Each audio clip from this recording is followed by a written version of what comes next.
WCLN 1170 Radio and Cable Channel 16 are pleased to present We Should Know, hosted by JW Simmons, an upbeat, informative look at people, places, and issues facing our community. This education-based analysis of issues will remain positive and informative as we consider closely what we should know.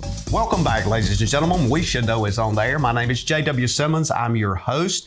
Our guest today is a name that a lot of you know, have seen quite a bit, at least seen a lot of his work, Scott Mason. Scott, thank you for being with us today. Well, thanks for having me. Known as the Tarheel Traveler. It's interesting when I look at your background, not only is it in depth, but the multiple areas you've worked in as news director at WCV, ETV in Richmond, Virginia, bureau chief at WHIO, Dayton, Ohio, reporter, Winston-Salem, North Carolina, Chattanooga, Tennessee. And I look at the other part is that you're a journalist with more than 100 journalism awards, 3 national Edward Murrow Awards, 20 regional Emmys, and 2 North Carolina TV Reporter of the Year Awards. You've got a lot of accolades, my friend. Well, I tell you, you're making me feel old. Yeah. Well, just stay away from the mirror. You've summed up all my years in just a few short sentences. Absolutely, but it's dynamic. All of it has been stepping up and moving up that ladder, and you've got such a huge name recognition. Well, thanks. It's kind of funny hearing you list, Chattanooga and Richmond and Dayton, Ohio. I was in Winston-Salem for a while during my career. You know, TV is kind of a suitcase business. Early on, at least, I kind of stayed in one place for a little while, then tried to move up the ladder to bigger television markets, because theoretically that's where the exposure is and I guess the money is. But so I did move around a lot early in my careers. And, kind of at the beginning, I was straight out of college. I went to Washington and Lee University in Lexington, Virginia, studied journalism, and we had our own radio station, our own TV station. But I graduated, went right into TV, started in Chattanooga. I didn't even own a car. I had to take a bus from Atlanta to Chattanooga, got to the bus terminal, went to a payphone, called up the first hotel I saw, called the cab. Back then they had payphones, and started from scratch, didn't know anybody. And that's kind of how it was early in my career, where I would just kind of go to these TV stations. I'd never even had been to Tennessee before. I had never been to Ohio before when I made a stop there, but it was such an adventure and a real thrill. And I love those early days of my career. You were born in Raleigh. Yeah. Literally introduced to the world in Raleigh. And it's interesting how you almost came full circle back to Raleigh. Yeah, it's funny. My mom grew up in Richmond, Virginia. Had a real Southern accent. My dad grew up in New England, but went to the University of Virginia, and they met in Richmond. But my dad's first job was in Raleigh. He worked for an insurance company. And so my sister and I were both born in Raleigh. My parents kind of started their lives there. But then when I was a little boy, the insurance company transferred him up to Massachusetts. So I actually grew up on the coast of Massachusetts in the wintertime south of Boston. And then we spent all our summers in the Gloucester, Rockport area north of Boston. Both places right on the water. I grew up sailing, racing sailboats. Every weekend of my youth, I was in the Ipswich Bay, racing sailboats. Beautiful area of the country. It is, and I have so many great memories of sailing and played tennis. And but anyway, it was kind of an interesting childhood, because there I am growing up outside of Boston and all these Boston accents. And I actually grew up in a very heavy populated Portuguese area. So you go to the grocery stores and the signs were in 2 different languages, which was, in the late 60s, 1970s was pretty rare, where you'd hear all these different languages, particularly Portuguese. Absolutely. But at the same time, my mom has this real Southern accent, and I'm eating grits and barbecue and collard greens and black-eyed peas and stewed tomatoes. And so I had this really strange north-south influence going on. And then, of course, my grandparents lived in Richmond, so spent every Christmas in Richmond. But here I am growing up outside of Boston, cheering for the Boston Red Sox. Wow. And anyway, that Southern influence sort of rubbed off on me, and that's why I ended up going to college in Virginia, and then just kind of after I graduated, started my career from there, and kind of went wherever I got the job. You actually worked on your master's here in North Carolina, correct? I did. WRAL actually has a great benefit where they will pay for continuing education, and I thought, well, I'm going to take advantage of that opportunity. Yeah, so I'd always loved to write, even as a little boy. I mean, I would come home from school, and we had a detached garage, and I'd throw tennis balls against the garage door and pretend I was the play-by-play man and shoot hockey pucks. And I always loved that storytelling, and I loved to write. For some reason, writing came very easily to me, particularly poetry. But anyway, that writing, creative writing, always stayed with me. Of course, when I went into journalism, I kind of got away from the creative writing. But then in my more recent years, I'd heard about this creative writing program at Queen's University of Charlotte. So I thought, well, I'll take advantage of that WRAL program. And so I got my master's, or my MFA in creative writing at Queen's. And it was a lot of fun. It was a low residency program where you would do most of the work online. You trade in manuscripts, and but one week a year I would go to Queens and live in the dorm, and it was so much fun. And I'd listen to all these great writers and instructors from all over the country, and I had a blast. Kind of stretched it out. It was supposed to be 3 years, and I think I did it in 5 years, but I didn't care. I loved every May going and living in the dorm. Listening to you, it sounds, Scott, like this idea of diversity, creativity is the fuel for your soul. Yeah, I've always had that creative spark. I mean, as I say, even as a little boy, I don't know what it was. My parents aren't writers. I love to write, and I always liked stories that had a twist. For example, as a boy, my parents gave me this book. It was a book of short stories called Mysteries and More Mysteries by Robert Arthur. And there was this one story it was called Mr. Manning's Money Tree. It's just about this man who embezzled money, and the police were after him, and he had to do something with the money, and he hid it. He hid it where this guy was burying a new tree. He was putting the tree in the soil, and he snuck the money into the hole. It was in a thermos bottle. Anyway, the story goes on, and there's this twist at the end. I love that story. I loved stories with twists.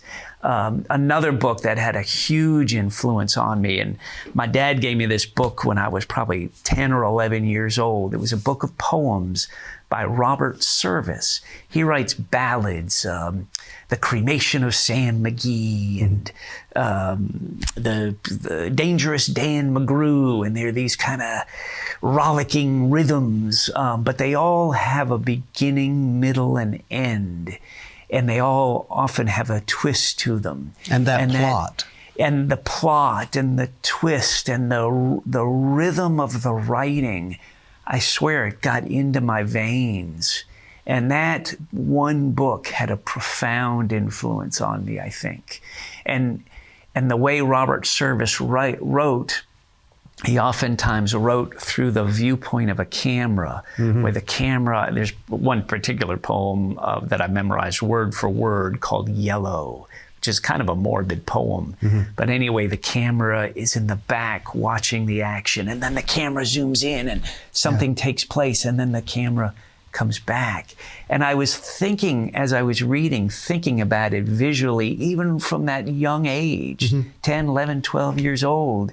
And I didn't realize it at the time, but that's what I was doing. Yeah. And I think I always thought visually, and I love those great stories with twists and turns. It's almost like a seed was planted there. I think that grew into where you are now. Yeah, I think it was. When I would always write term papers in high school and college, most people can't stand writing a term paper, but oh my gosh, I treated it like I was writing a story. Yeah. And we're very proud of those papers, by the way. Oh yeah, I remember I did one on Joe McCarthy, McCarthyism. Yeah. And you would think, oh, well, that might be kind of intense and boring, a little dry, but oh my gosh, it was like I was telling a story.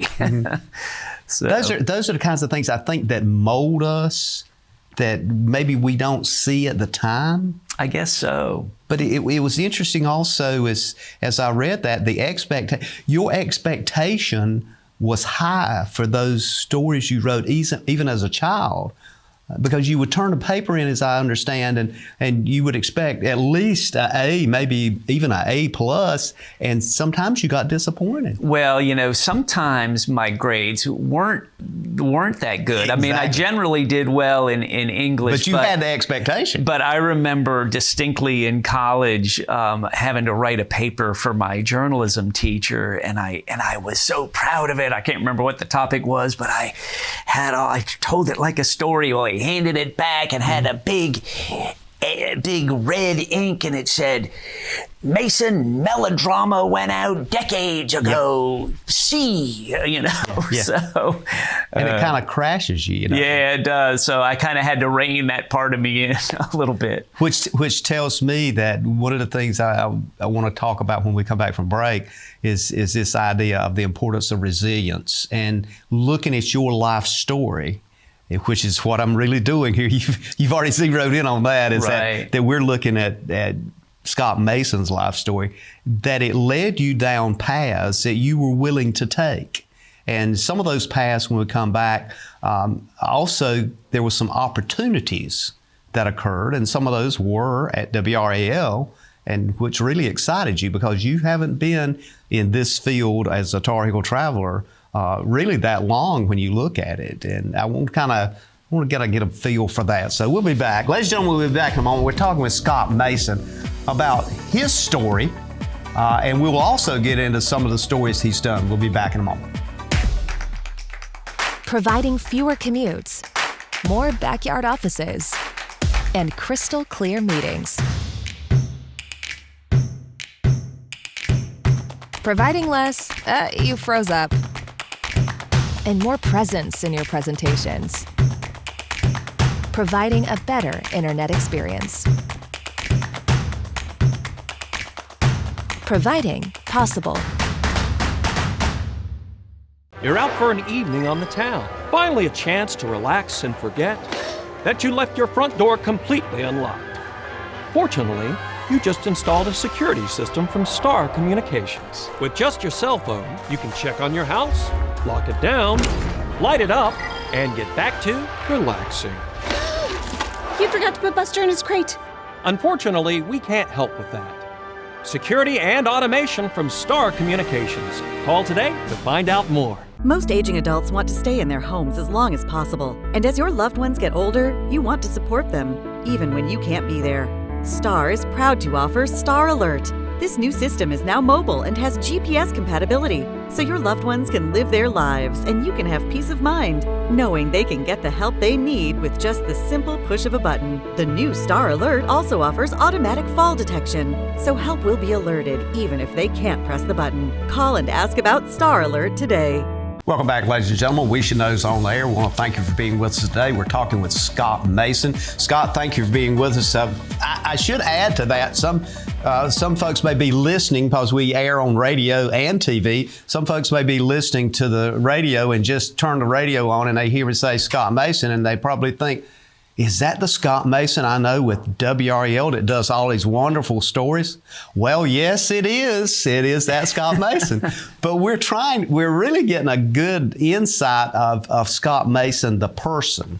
Not so much in the sense of the intrigue of the story, but the process of how you got here with where you are with a dynamic career, beautiful family in Raleigh, North Carolina.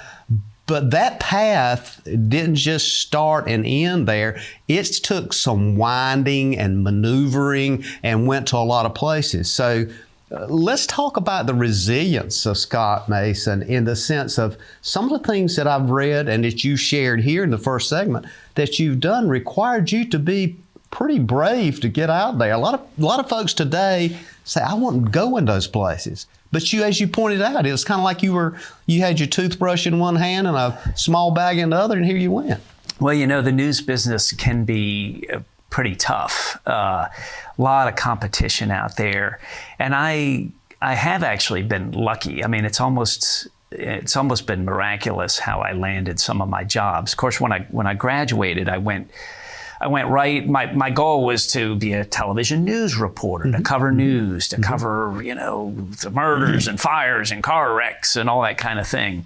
Well, I first had to get a job, and I used Atlanta as my base because a lot of my fraternity brothers, when we graduated, they were living in Atlanta. I didn't even own a car, so I would call up TV stations within the greater Atlanta area, and I'd beg to get an interview with the news director, and then I had to go rent a car and drive to Macon, Georgia, Savannah, Georgia, even drove up to Asheville one time. Places you'd never been before. Yeah, exactly. So I lined up an interview in Chattanooga, which was really miraculous even in itself, just to get the interview, to get through to the news director. And I said, I'm going to be in Chattanooga on Tuesday. Would it be okay to drop by? Oh, yeah, come on. I guess I'll see you. Well, I went in to this TV station in Chattanooga, WTVC, Channel 9, and I had my resume tape. I had done an internship in Richmond at a TV station, and the folks there were kind enough to allow me to put together a resume tape. So it had me on camera introducing a story and that kind of thing. So I go into the news director's office. His name was Bill, and he was a really nice guy. But, I was 22 years old, no real experience. I mean, I'd done stuff in school. I had a couple of internships. But I gave him my tape. He puts it in, and I could just tell by what he was watching my stories while I'm sitting there, and I could just tell he just really wasn't impressed. Well, he's getting up from his chair, and I knew that I didn't have the job. He's getting up from his chair like this, and I had a little briefcase, and he's like halfway out of the chair, and I said, I do have this other tape. I made it in college. And he was halfway out of the chair, and he looks at that tape, and I'm thinking, is he going to stand up and dismiss me, or is he going to sit back down? He sat back down, and he took the other tape. It was just a story I had done in college where I pretended like I was a 60 Minutes correspondent, and I had done a story about all these businesses in Lexington, Virginia, which is where I went to college. They had all closed, and why were they closing? What was going to happen? And he put the tape in the machine and watched the story, and something I made in college, and I could see the light bulb go off in his head. The plan B. And he offered me the job. Wow. And I often wondered, had I not pulled out that second tape, if I would have even gotten the job or would have even gone into television, Maybe I would have gone into public relations. And things like that have happened to me all the time, several times, where I, wasn't sure where the next job was going to take me. And just by a miracle, I got a job offer. It's really interesting. It is. And I think the message I'm hearing here for folks that are watching and listening to the show is that this thing called life requires that resilience and persistence and staying on track. Don't back away. If one thing doesn't work, have a plan B. Yeah, I'd like to say I was always confident because I love to tell stories, and that was just in me. But you still have to find a job, and it isn't always easy, especially in the news business. I spent a lot of years in news, covering those hard news stories where, you were live at 6 o'clock every night. And you do have to be resilient and tough, and you have to work quickly. You have to think quickly, be on your feet, because you never know what's going to happen out there in the field. In the news business, one of the things I want you to kind of tell us so we can get a feel from you is this idea of the intensity of the news, the literally the competition, the pressure of getting the story out, getting the story factually correct, all of that behind the scenes, obviously I hadn't, a lot of our viewers and listeners have never seen that, but that's a high pressure cooker kind of thing. But as I recall, it was in 2007 maybe that you were doing, involved with that, and the person in charge called you in and you kind of lamented about, well, you didn't know whether you had a job or not, and that kind of thing. And maybe I got my dates off here, but kind of tell us how that transitioned you into the Tarheel Traveler. Well, I thought that was interesting. I just read that and I thought, I was wondering how that looked and what a feeling that must have been as your colleagues saw you marching into this guy's office, of which you were found it pretty much foreboding at the time. Right. Well, first of all, you mentioned the news business and trying to get it factually correct. And all those I's dotted and T's crossed and that kind of thing.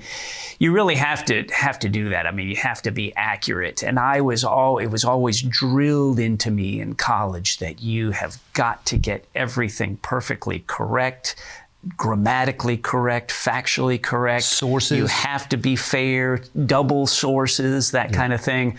I feel like nowadays in the news business that's kind of slacked off, but that was always drilled into me, which was great to have that foundation. Because when you are on those stories, when you're covering a big fire or, I've covered just really very fascinating murder trials, and I've been to shootouts and just all kinds of things, drug busts, and you have to not only be accurate, but because you are handcuffed to a camera to a certain extent, you have to write to the pictures, and so you have to also know about pacing and natural sound and how to tell a television story, which is a lot different from a newspaper or a print story. Absolutely. So you have all those other variables that you have to think about. So back to WRAL. I came to WRAL in 1997 as a documentary producer. I had, along the way, in addition to covering news, I had begun to get into long-form television, documentaries and news magazine shows. So WRAL in 1997 hired me to do documentaries, which I did for 3 years. I did 10 different documentaries. It was fascinating. And it was kind of a departure from me because I was always on camera, but now I was behind the camera. But anyway, after 3 years of doing documentaries, they scratched the documentary unit unexpectedly, and I got tossed back into news covering murders and fires and car wrecks all over again. And so I did that for several years at WRAL. And then the incident you're talking about, when the news director brings me into the office, and I thought, well, oh my gosh, is this it for me? What's going to happen? Yeah, because you had a family to look after. Oh, yeah, I know. But no, he unexpectedly mentioned, well, we're thinking about bringing back this old feature series we had years and years ago called the Tarheel Traveler, because I think they recognized in me that I really was interested in the human interest stories. Charles Kuralt of CBS News was one of my heroes. And even from a child. Yeah, he was. He had a major influence on me as a kid. And but anyway, WRAL, I think, sort of saw me as a Charles Kuralt, and who's a North Carolinian, by the way. Yeah, absolutely. And then that's when the tables turned, and when he said in 2007, we'd like you to be the Tarheel Traveler and roam the whole state of North Carolina doing feature stories. Well, oh my gosh, I thought I'd won the lottery. That's a hoorah moment. It is. So then my career shifted yet again, and in 2007, the Tarheel Traveler was launched. And from that point on, things changed because it was like folks were looking, and I think now even more than even at that time, folks are looking for an alternative to the sensationalism that news media seems to bring. Right. Yeah, and of course, with the Tarheel Traveler, they just said, hey, we want you to go do feature stories, but it was up to me to figure out how those stories would be crafted and kind of to develop my own signature, my own style. And I think I came up with something that people do react to and that resonates, fortunately. Yeah, and I think not only that, Scott, but when I look at it, it's something that is newsworthy in the sense that it has allowed folks to go to and see places and experience things that they would never have had the opportunity to do. I mean, I've talked with folks that said, I reached a point that we can travel, but I don't want to leave the state. I said, what do you mean? They said, well, I've discovered from Scott Mason, there's a lot of places that I didn't even know was close by, and they're not but 30 or 40 miles away. Well, and that's interesting. So I'd like to kind of talk about that when we come back from this break and give people a sense of how important that is and what your feedback has been. It's important indeed, and it's so much fun. Ladies and gentlemen, we'll be back in a moment. We're talking with Scott Mason about the Tarheel Traveler in North Carolina. We'll be back in a moment. To get the most out of your electronic devices, you need a strong internet connection and a protected home Wi-Fi network. You need high-speed internet from Star. Star has the fastest, most affordable high-speed internet service available for all your devices. We have no long-term contracts or high-pressure sales. Our service speaks for itself, and switching is hassle-free. We take care of everything with free installation from a local company. High-speed internet from Star. Internet at the speed of light.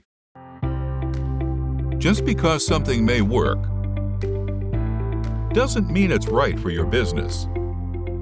Let Star Communications' knowledgeable consultants help you customize a hosted voice system that's right for you. Our dedicated experts work with you to understand your business needs and guide you at every step, from choosing and installing services to ongoing maintenance and support.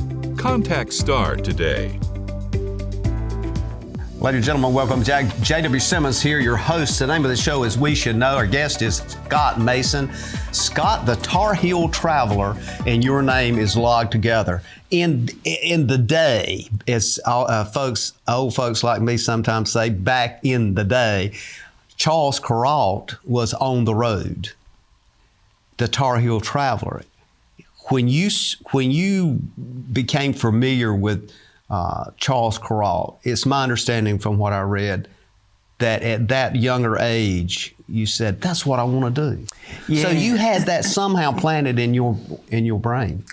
I did. It's funny that you say that. Charles Kuralt had a big influence on me. And in one of my books, I write about this, this incident that happened. I mean, I was a kid. I was maybe 8 years old, and I remember this moment distinctly. I was in my parents' bedroom, and they had a little TV on a stand, and they were getting ready to go out to a party that night. And it was maybe like a Wednesday night or something, and I was sitting on the floor, and they happened to have the news on, and it was toward the end of the news, probably 6:25, and on came a Charles Kuralt story. And I watched that story, and when the story ended, I pointed to the TV and I said, I want to do what he does.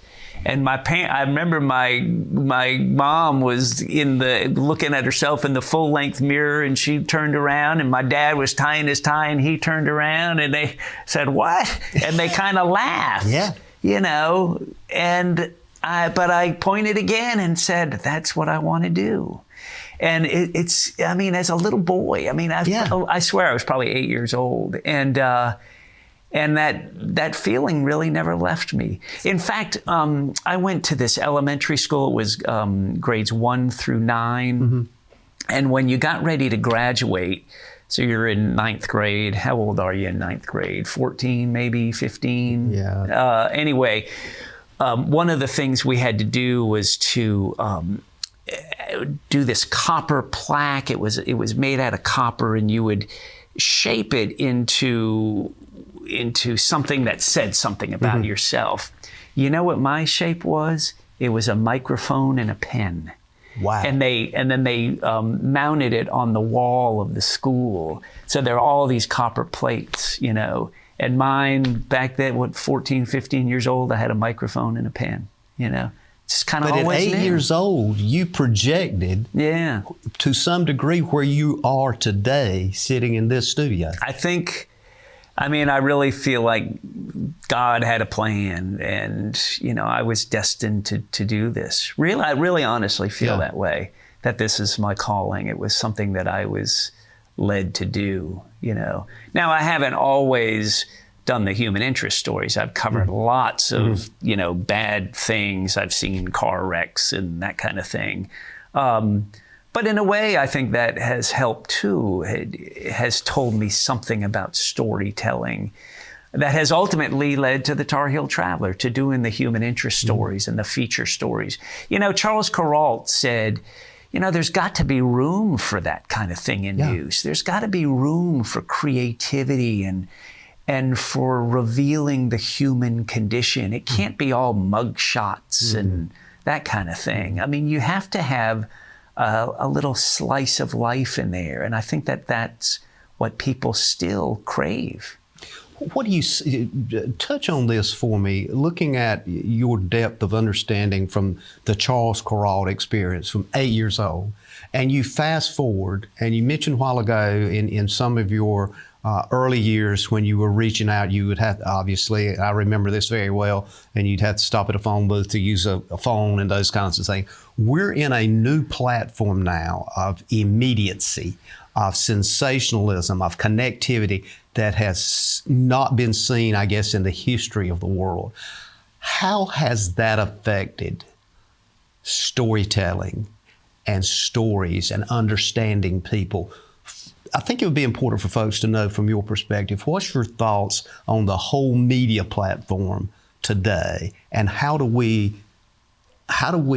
say to the children, consider yourself the Charles Kuralt of this era, how do you say something to that 8, 9, 10, 14-year-old child that says, look, we don't need to forget this storytelling piece. We need to understand everybody has a story. Well, the news business has, changed dramatically, and there is not as much room for storytelling anymore. And the reason for that is because there are more newscasts. For example, most TV stations now have a morning news, a noon news, 4 p.m., 5 p.m., 6 p.m., 10 p.m., 11 p.m. So you may send out a reporter and say, okay, we need you to do a noon live shot and then put a story on for 4 o'clock. So they get done with the live shot, say at 12:30.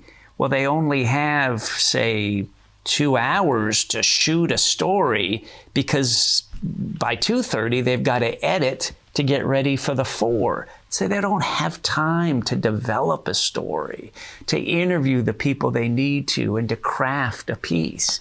So that the pushing, the tighter and tighter the deadlines are, you just don't have the time for storytelling. That's why TV stations, they've gone so much as live. A lot of it is file video because it's easier. And that's been a real shame, that the storytelling has, to a certain extent, kind of gone by the wayside. I'm so fortunate that WRAL sees value in the story, in the Tarheel Traveler, and in that type of storytelling, because I feel like I've found my own little niche at 5:55 p.m. Monday through Thursday. There I am, and they actually give me time to do a story. My segment is more than double the time of a typical news story, which generally lasts a minute 15.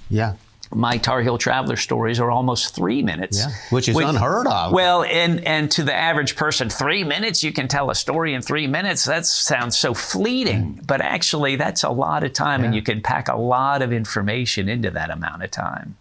Does the competition ramp up with the instantaneousness of media? I've noticed that in TV stations, I see that there's someone maybe assigned to Facebook where they actually go to some of the platforms and pull information out. For example, if there's something happening nationally, they'll say, so-and-so just happened in Tennessee, and you'll see them pulling that off, and they're standing there. It's not like they're saying, we don't use that platform. They're pulling it off of, because obviously they don't have a reporter in that area. Right. As far as me and the Tarheel Traveler, I'm insulated from that to a certain extent. Yes, you are. Because, see, we work in advance. So our deadline is not a daily deadline, although it is certainly as intense, if not more.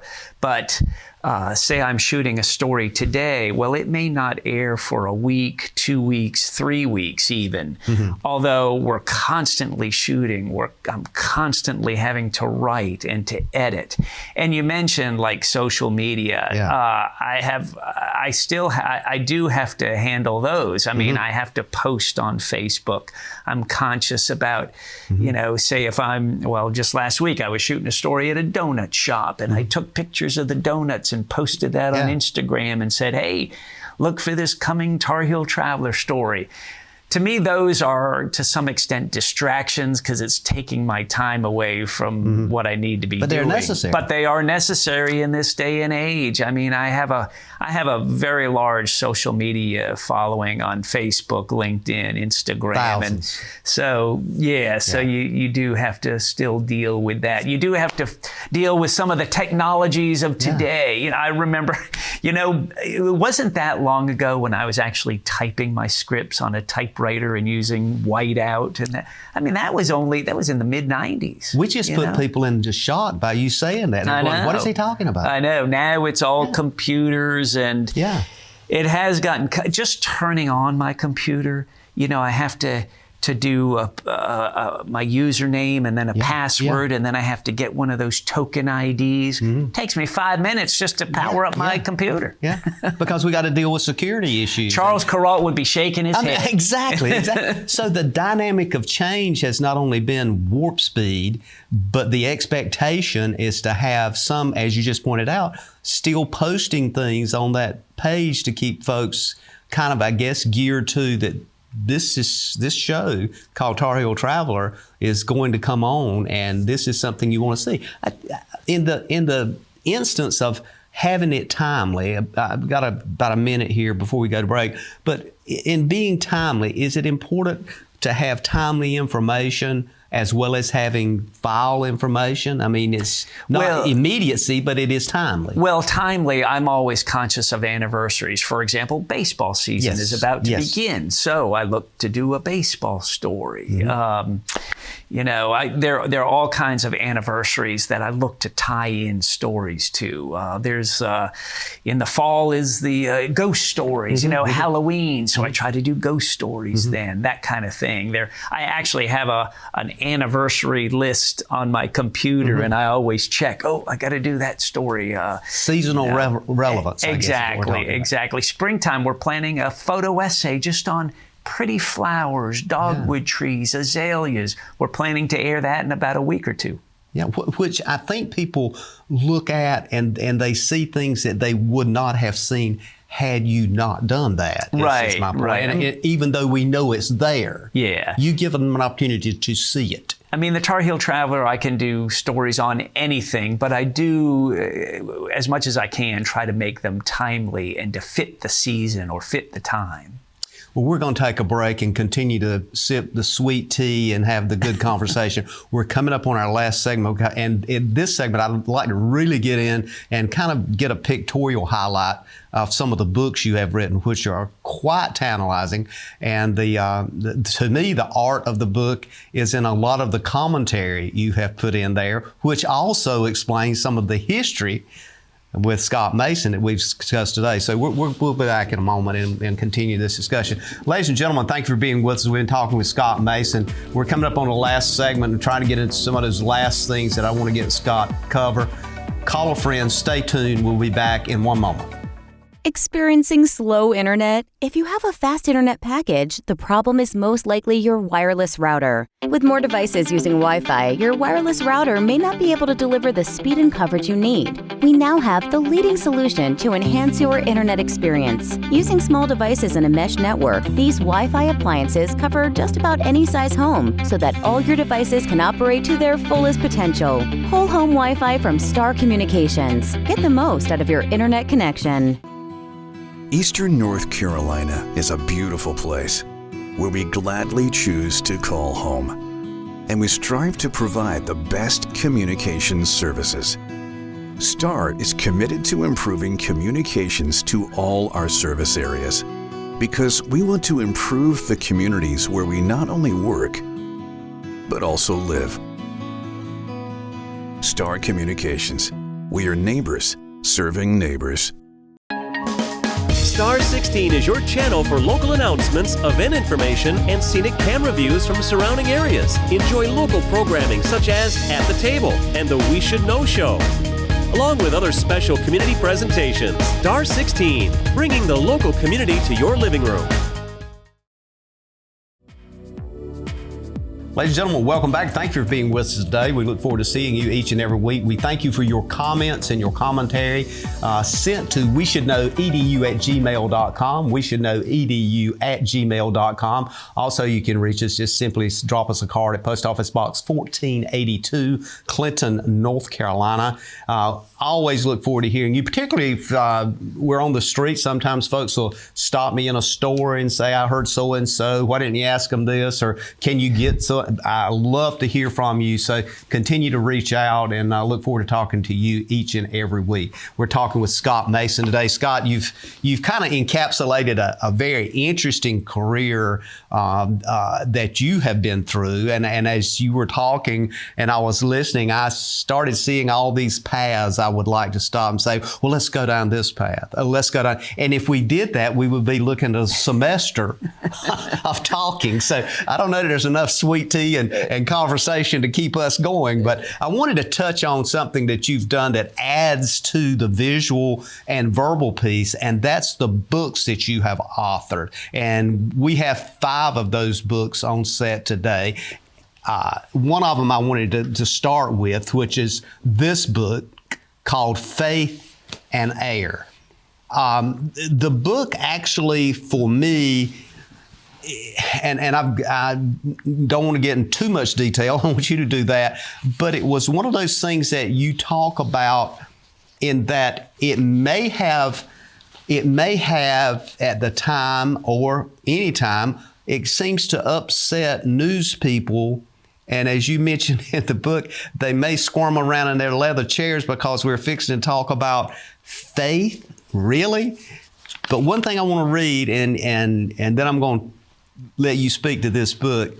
In the preface, you talk about the stories, and as you do that, you say, in preparing for this, I didn't see coming, and in the end, their miracles became one of my own.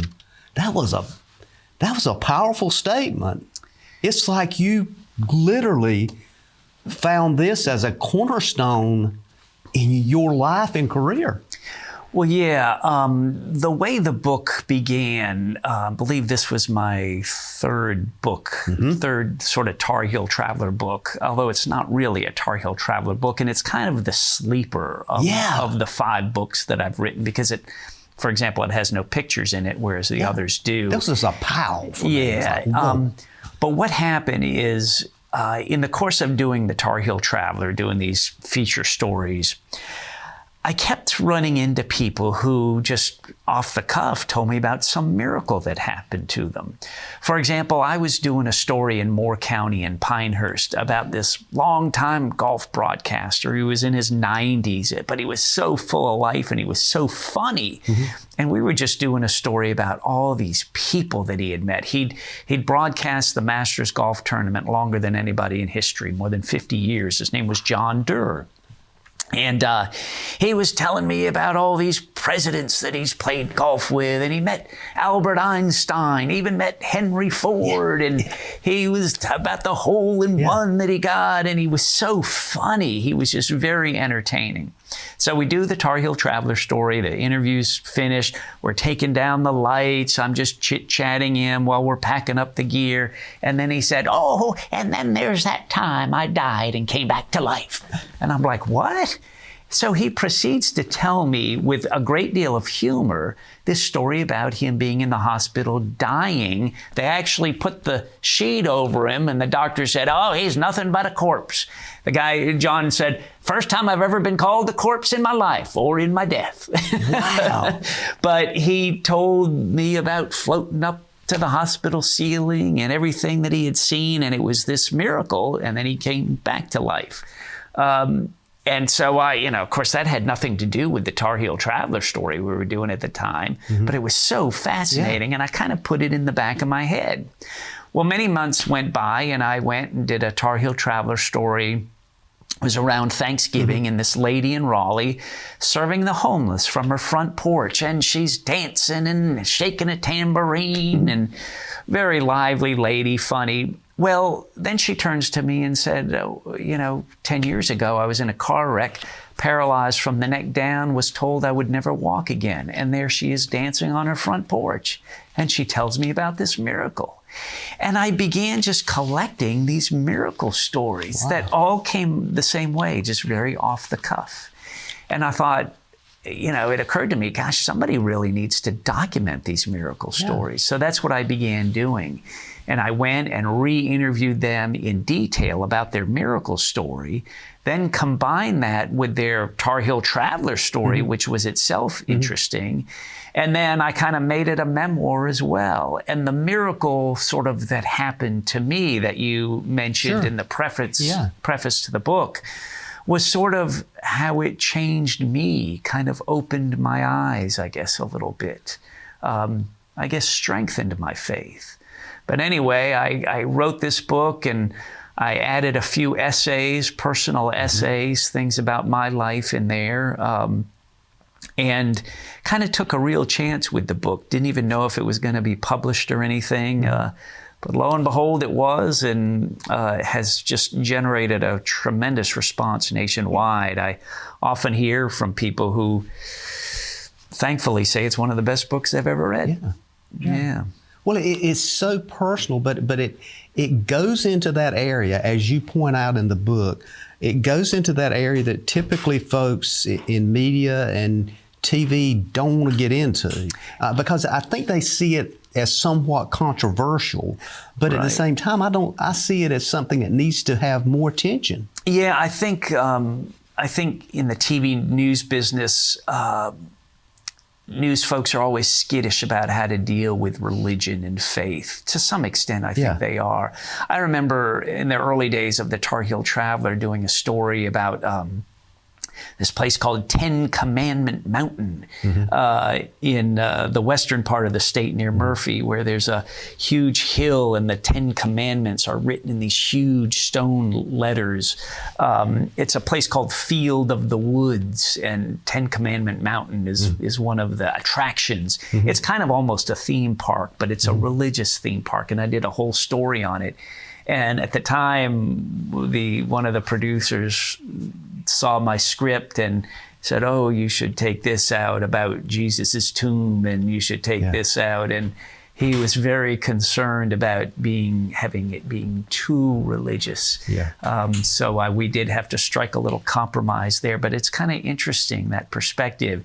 And yet I think a lot of viewers, the overwhelming majority of viewers, find it sort of refreshing and are glad to hear about faith on the air. Absolutely. And I'd say the overwhelming majority of our viewers and listeners in the counties that connect with this show are strong faith-based communities here in rural North Carolina. I can't tell you how many people who say the Tarheel Traveler is a ministry. They've actually told me that. Wow. And though the majority of stories don't deal directly with faith, they all have a sort of an uplifting quality to them. It is sort of the humanity of man, I guess. Absolutely. And I think that book is one that I would encourage folks, and we're of course showing it on the screen as we're talking here, but that book is one I would recommend folks to look at, because I do think there's a mission there that kind of calms people. The shows that you do have a reassurance, if you will, and it also kind of gives us that there is a future. Right. Whatever that may be. We're kind of running short here on time, but I want to let folks know that as we close the show out today, we may go into a We Should Know overtime, which we've done before. But I do want to touch on some of the other books and give you time to speak to those. One of those is this book, which is one of the foodie books, should I say. But this is one of the first foodie books in hardback. And when I actually bought this book some years back, and I found it totally interesting and something that struck me. It was about food, but it said to me, look at what you've missed. Yeah, I didn't want to do just a silly hot dog book. Yeah. I wanted to touch into what these mom and pop places mean to people. Yeah. I mean, they kind of form the fabric of North Carolina. Yeah. I mean, it's not just about a hole-in-the-wall diner. It's more than that, you know, and that's what I was really trying to get at. The other thing about the books, I've written 5 Tarheel Traveler books. I think what people find so fascinating is it's really not just the stories, but it's behind the scenes. It's us telling the story, how we put the story together. People are fascinated about the journalistic aspect of it. How do you find these stories? How do you put them together? Absolutely. What, you know, all the unforeseen, quirky things that happen to us when we're on the road shooting these stories. And that's what I think that's kind of been the success of the book, of all the books. It sort of peels away the veil of journalism. Over thousands of stories, should I say, over 5,000 stories that people have asked you to take a look at. You're constantly getting that. Yeah, we have aired 2,500 Tarheel Traveler stories since the series debuted in 2007. And I have probably close to 10,000 story ideas. Most of them people email me constantly suggesting stories I should do. So that's where I find the bulk of my story ideas. We're going to show all of your books. The New Journeys Across North Carolina is another one. Tarheel Traveler, Good Eats is another one that follows this book. It's just phenomenal when I look at all the books. We're kind of coming to a close for the show, but we're going to do a quick overtime if you've got time to stay with us and kind of look at the books a little bit closer. So Scott Mason, we will continue to have faith in what you're doing and encourage you to stay the course. And thank you for taking time. And we let you know, folks, that if you want to hear more, tune in to We Should Know Overtime. You'll see it posted, and you can pick on the additional information. We look forward to seeing you again next week right here, and may God bless. Thank you for tuning in to this week's episode of We Should Know with host JW Simmons. If you have a question, comment, or suggestion regarding this or any episode, please send your emails to weshouldknowedu@gmail.com. And remember to tune in every Tuesday at 2:30 for another informative episode of We Should Know.